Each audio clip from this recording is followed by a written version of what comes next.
Senhor Presidente da AMAL, Senhora Presidente da Câmara Municipal de Portimão, Senhor Presidente da CCDR, Senhor Presidente da Região de Turismo, representante do regulador, das entidades públicas aqui presentes, demais Presidentes de Câmara, vários aqui na sessão, evidentemente, minhas senhoras e meus senhores. Deixem-me começar por saudar a AMAL pela organização do Smart Region Summit, em que estão a ser discutidos, eu pude agora assistir à parte final de um desses debates, temas com maior premência para o futuro coletivo da região, seja no que respeita às soluções de mobilidade, o desafio da transformação digital, a descarbonização da economia, outros exemplos. Não posso deixar de assinalar a particular importância do evento, mas sobretudo a relevância de ser organizado por uma comunidade intermunicipal. É também um sinal dos tempos. Os temas aqui discutidos ao longo destes 2 dias têm que ser encarados a esta escala regional, e a comunidade intermunicipal do Algarve, a AMAL, tem cada vez mais sabido assumir esse papel na construção do pensamento sobre o futuro da região.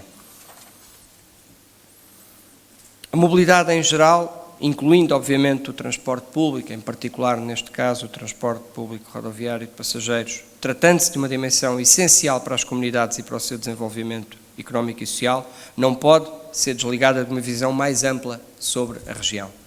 Queria, naturalmente, pedir-vos desculpa por ter sido impossível estar convosco na abertura desta sessão hoje de manhã, mas permitam-me que vista agora por um tempo o meu chapéu de Ministro do Planeamento e que a primeira parte da minha reflexão seja dirigida exatamente à questão da Smart Region e do seu desenvolvimento integrado.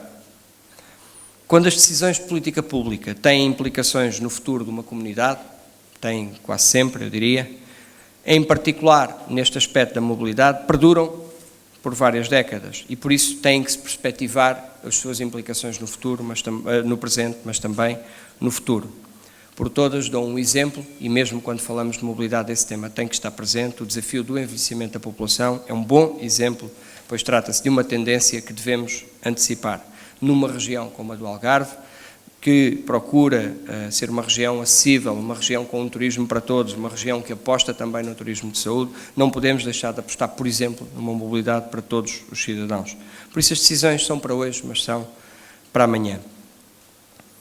Uma região com quase 500 mil de habitantes que tem um pico sempre no período de verão, uma região com uma forte dependência, sabemos, da atividade turística, marcada, embora felizmente com uma realidade que se vai alterando pela sazonalidade, que no passado, e até ao passado muito recente, foi sempre sendo marcada por alguma instabilidade do ponto de vista laboral, dificuldades na qualificação dos recursos humanos por essa via.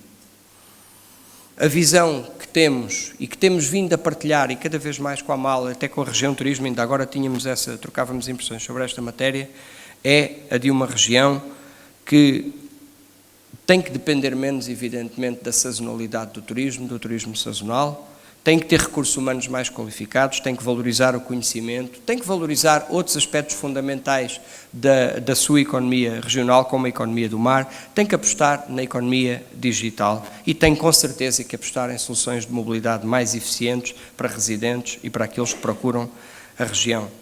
Já terão ouvido falar hoje, obviamente, desse tema, mas ainda há pouco comentávamos a diversificação da oferta turística, o turismo de natureza, o turismo de património, tirar todo o partido do potencial da região, nomeadamente daquelas zonas como a do Barrocal ou da Serra Algarvia. É este turismo e é este Algarve mais diversificado e mais qualificado que queremos alcançar. E serão os recursos mais qualificados que construirão essas vantagens competitivas sustentáveis também no setor turístico. Estamos a implementar uma iniciativa de desenvolvimento das competências digitais da população, mas também das nossas pequenas e médias empresas, o INCODE 2030, que visa exatamente desenvolver as competências digitais, eu diria, da nossa economia, da nossa sociedade. Mesmo aqui no setor turístico, acho que é preciso dizer isto de forma clara, ir mais longe na transformação digital do setor ou da região. Não é certamente desenvolver uns websites mais ou menos bonitos, não é certamente o desenvolvimento de umas apps muito funcionais para marcação de umas reservas de hotéis. É muito mais do que isto e todos sabemos que é muito mais do que isto. A atividade tem que passar pela integração digital da atividade turística, passa para a aposta efetiva no marketing digital, na integração digital da oferta, na gestão de processos de negócio e até na utilização, na exploração ao máximo das potencialidades do Big Data. o turismo digital também passa pela exploração das potencialidades do Big Data e, portanto, temos muito caminho para andar e esse é o desafio que eu sei que, aliás, a CCDR tem estado a desenvolver com a Universidade do Algarve e julgo que é por aí que, aliás, temos que continuar a caminhar. Podemos diversificar, podemos integrar do ponto de vista vertical a fileira do turismo a nível regional, temos-lo discutido. É preciso que o Algarve seja o fornecedor do seu próprio turismo. É preciso aumentar o valor acrescentado produzido e retido na região, contribuindo para o desenvolvimento das restantes atividades económicas. Os produtos endógenos, a gastronomia da região, são mais-valias que devem ser potenciadas, como foram e muito bem, com a valorização da dieta mediterrânica, hoje reconhecida como património imaterial da humanidade. A economia do mar, como referi há pouco, não pode deixar de ser uma aposta nesta região. Mas como não podia deixar de ser, a mobilidade é essencial para a atividade económica em geral, para a qualidade de vida das populações, e isso também se verifica na região do Algarve. Temos vindo a mobilizar instrumentos da política pública, do ponto de vista da reabilitação urbana, de criar cidades mais acessíveis e cidades com melhor qualidade de vida para residentes e que também potenciem o turismo. Temos vindo a desenvolver um conjunto de instrumentos, de sistemas de incentivo ao emprego, ao empreendedorismo de proximidade, que também vão criar as condições exatamente para uma região mais coesa e uma região mais valorizada. Temos vindo a recorrer aos fundos comunitários, nomeadamente para a investigação na economia do mar. Mas na área da mobilidade também temos canalizado os recursos da política pública de forma substancial para o desenvolvimento de uma região mais acessível e com mais mobilidade. Destaque, evidentemente, o desenvolvimento das infraestruturas na área do transporte aéreo, ferroviário ou mesmo rodoviário. Os turistas precisam dessas soluções e essas soluções devem e têm que estar disponíveis dentro da região. O destaque que deve ser dado ao desenvolvimento das nossas infraestruturas de transporte aéreo tem que ser aqui trazido. O crescimento tem sido assinalável no aeroporto de Faro, o crescimento está muito para lá dos 2 dígitos e continuamos agora a crescer, aliás, acima dos 20% neste início de ano. E é por isso que estamos a desenvolver um conjunto de obras muito importantes através da concessionária para fazer aquilo que eu tenho vindo a chamar, até ao verão, verdadeiramente um novo aeroporto aqui no Algarve, porque é disso que se trata, com o que já foi feito do lado do ar e com aquilo que está a ser feito do lado de terra no aeroporto. Do lado da rodovia, depois de muitas dificuldades, também estamos a fazer o caminho. E estamos a fazer, finalmente, as obras da 125 que a concessão tem que fazer. E estão a acontecer neste período. E havemos de fazer as obras que faltam na 125, assim conseguirmos concluir a negociação com a concessionária. Mas já foi possível fazer, agora, antes do verão, as obras essenciais da 125 até Olhão. Queria destacar também a importância das obras na nossa ferrovia. A eletrificação da linha do Algarve em toda a sua extensão. Um investimento que está previsto e que está em execução no contexto do Ferrovia 2020 e que é muito importante, e já lá vou, do ponto de vista da mobilidade integrada na região. É aí que queremos chegar no final deste processo, no final do 2020, queremos chegar à solução para a eletrificação completa da linha. Estão agora em desenvolvimento os projetos que o permitirão executar. Mas quero destacar também as soluções do lado da mobilidade elétrica que estão em desenvolvimento na região, que são muito importantes também, as soluções do lado da mobilidade elétrica. E quero destacar, evidentemente, o papel da mobilidade suave, que deve progressivamente desenvolver-se a par com o desenvolvimento da mobilidade em transporte coletivo, como hoje aqui foi debatido neste painel.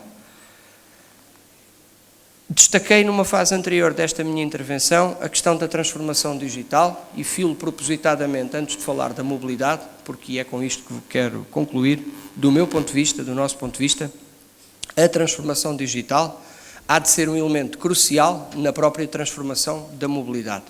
E na justa medida em que, do nosso ponto de vista, a transformação digital facilitará a integração de todos os modos de transporte.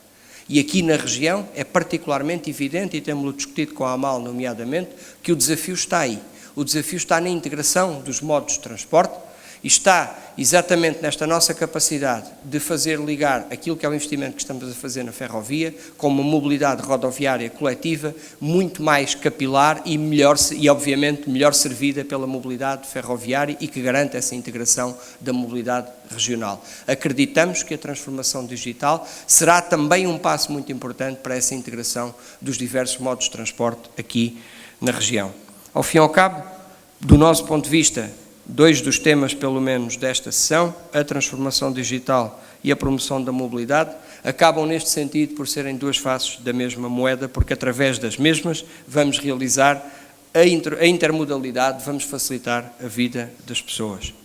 E esse é, ao fim e ao cabo, e isso também foi aqui discutido há pouco, e deixa-me, em 2 segundos, deixar apenas esta reflexão final sobre um dos temas que estavam a debater, é serviço público de transportes, exatamente porque há ali uma dimensão de política pública. E porque, por muito que nós tentemos evoluir, e acho que vamos conseguir certamente continuar a evoluir para a eficiência dos modos de transporte, há uma dimensão de política pública, há uma dimensão de serviço público associado ao transporte, e por isso é como em algumas das intervenções aqui ouvimos, e em algumas das iniciativas que têm vindo a ser desenvolvidas no passado recente neste setor, têm evidenciado a importância de permanecer a dimensão de política pública no serviço de transportes aos cidadãos. Como aqui foi dito, há dimensões de eficiência que não podem ser alcançadas sem um prejuízo da coesão social e territorial, e é por isso que algumas das iniciativas aqui citadas estão do lado da política pública, eu diria regressam do lado da política pública. Muito obrigado a todos.